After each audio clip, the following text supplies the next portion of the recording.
বল্টু তার বাবার কাছে তার বিয়ের জন্য একটা পত্র লিখলো। কি ছিল সেই পত্রে, যা শুনে তার বাবা তাকে রামদুলাই দিল।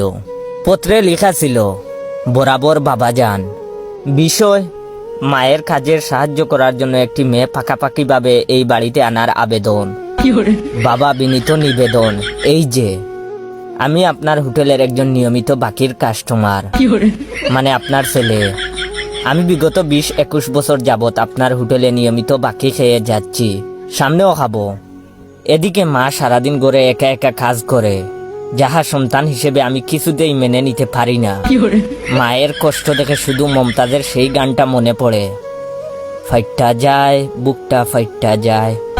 কোথায় আছে, বাঁচার মতো বাঁচতে চাই, সময় মতো বউ চাই।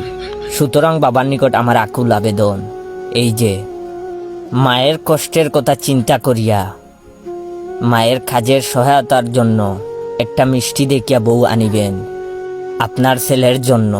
টুকু, মায়ের কাজের সহায়তার জন্য নিবেদক আপনার ছেলে।